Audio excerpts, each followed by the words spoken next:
முழுவதும் பரஸ்பர சகிப்புத்தன்மை குறைந்து வருவதை தடுப்பதற்கு நடவடிக்கை எடுக்க குடியரசுத் தலைவரை நேரில் சந்தித்து வலியுறுத்துவதற்காக காங்கிரஸ் தலைவர் சோனியா காந்தி தலைமையில் அக்கட்சியினர் பேரணியாக செல்கின்றனர். இது குறித்த கூடுதல் தகவல்கள் தருகிறார் செய்தியாளர் கணபதி. கணபதி, சொல்லுங்க, சோனியா காந்தி தலைமையில காங்கிரஸ் கட்சியினர் பேரணி செல்ல என்ன காரணம்? அவர்களுடைய முக்கிய நோக்கம் என்ன? திவ்யா, சற்று முன்தான் இந்த பேரணி துவங்கியது. இப்போது நீங்கள் எனக்கு நேர் பின்னால் பார்க்கலாம். காங்கிரஸ் கட்சியை சேர்ந்தவர்கள் ஊர்வலமாக விஜய் சவுக் என்று சொல்லப்படும் பகுதியிலிருந்து மேல்புறமாக செல்லக்கூடிய சாலையிலே சென்று கொண்டிருக்கிறார்கள். அங்குதான் குடியரசுத் தலைவர் இல்லம் இருக்கிறது. அங்கே குடியரசுத் தலைவர் பிரணாப் முகர்ஜியை சந்தித்து அவர்கள் ஒரு மனு கொடுக்க இருக்கிறார்கள். இந்த மனு கொடுப்பதற்கு ஒரு முக்கியமான காரணம் இருக்கிறது. நாட்டிலே சகிப்புத்தன்மை குறைந்து கொண்டே வருகிறது. எழுத்தாளர்கள் கொலை செய்யப்படுகிறார்கள். மாட்டுக்கறி பிரச்சனை கூட பெரிய பிரச்சனையாகி கொலையிலே முடிகிறது.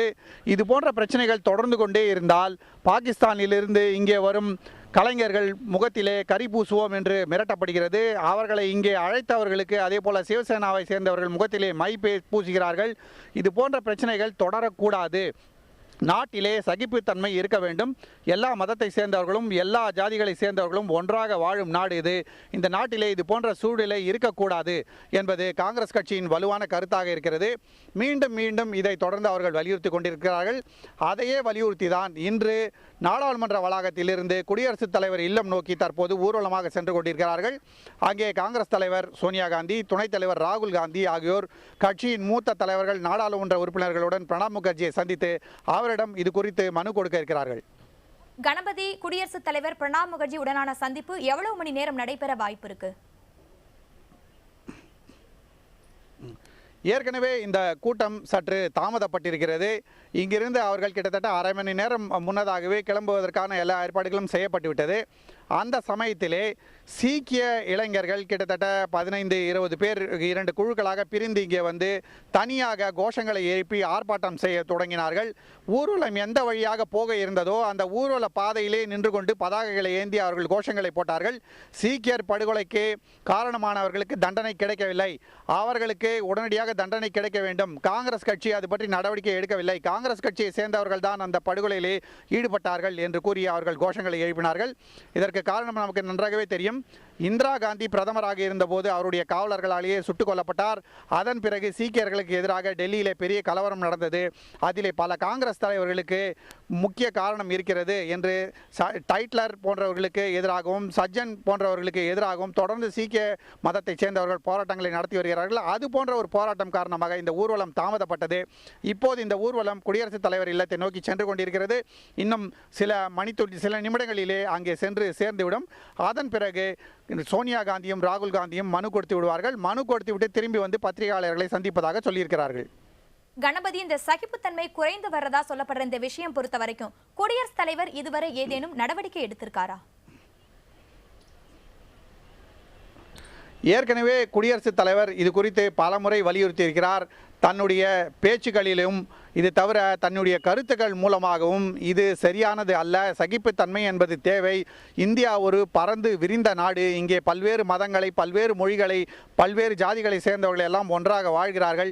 ஆகவே அதற்கு குந்தகம் விளைக்கும் வகையிலே எந்த விதமான நடவடிக்கையும் எடுக்கக்கூடாது என்பதை தொடர்ந்து அவர் வலியுறுத்தி வருகிறார். இந்தியா ஒரு செக்யூலர் நாடாக இருக்க வேண்டும், மதச்சார்பின்மை தான் நமக்கு மிகவும் முக்கியமானது என்பதையும் அவர் தொடர்ந்து வலியுறுத்தி வருகிறார்.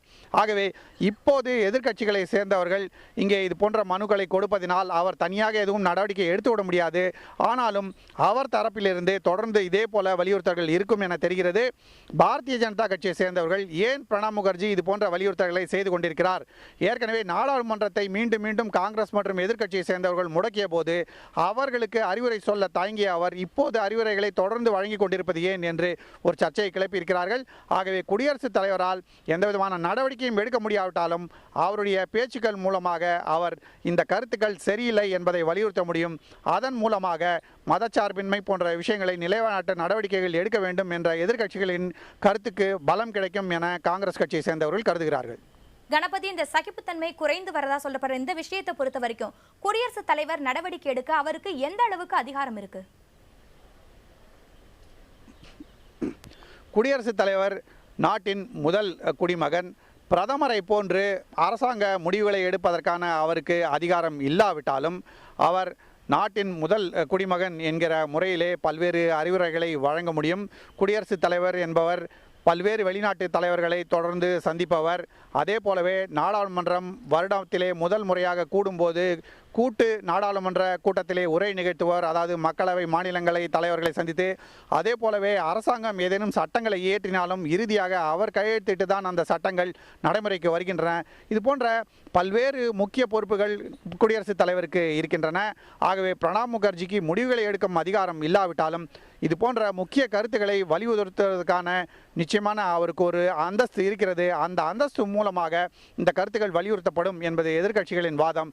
ஆனால் இது போன்ற நடவடிக்கைகள் அரசியல் சாயம் கலந்தவை என்பது என்டிஏ கூட்டணியின் வாதமாக இருக்கிறது. திவ்யா, கணபதி, சோனியா காந்தி, பிரணாப் முகர்ஜி சந்திப்பின் போது இந்த விஷயங்களை தவிர வேறு ஏதேனும் விஷயங்களை பற்றி விவாதிக்க சாத்தியக்கூறுகள் இருக்கா? சோனியா காந்தி நேற்று கூட பிரணாப் முகர்ஜி அவர்களை சந்தித்திருந்தார். அந்த சந்திப்பு இது சம்பந்தப்பட்டது அல்ல. இன்றுதான் தனது கட்சி தலைவர்கள் மற்றும் நாடாளுமன்ற உறுப்பினர்களுடன் சென்று பிரணாப் முகர்ஜியிடம் இது குறித்து மனு அளிக்க இருக்கிறார் என்பதை கட்சியை சேர்ந்தவர்கள் தெளிவுபடுத்திவிட்டார்கள். பல்வேறு முறை தனிப்பட்ட முறையிலே எதிர்க்கட்சியின் ஒரு முக்கிய தலைவர் என்கிற முறையிலே சோனியா காந்தி குடியரசுத் தலைவரை சந்திக்கிறார். அதே போலவே ராகுல் காந்தியும் சந்திக்கிறார். பல்வேறு கட்சிகளை சேர்ந்தவர்களும் சந்திக்கிறார்கள்.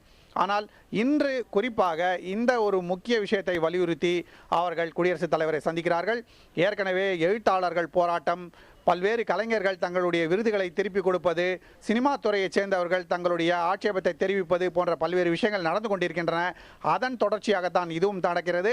ஆனால் இதன் முக்கியத்துவம் என்னவென்றால், தற்போது பீகாரிலே சட்டசபை தேர்தல் நடந்து கொண்டிருக்கிறது.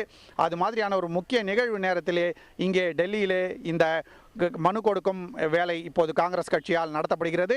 அதே சமயத்திலே நாடாளுமன்றத்தின் குளிர்கால கூட்டத்தொடரும் இந்த மாத இறுதியிலே துவங்க இருக்கிறது. அந்த சமயத்திலும் இந்த விஷயம் பல்வேறு ரூபங்களிலே விவாதிக்கப்படலாம் என தெரிகிறது. ஆகவே இது மிகவும் முக்கியத்துவம் வாய்ந்த ஒரு நிகழ்வாக கருதப்படுகிறது.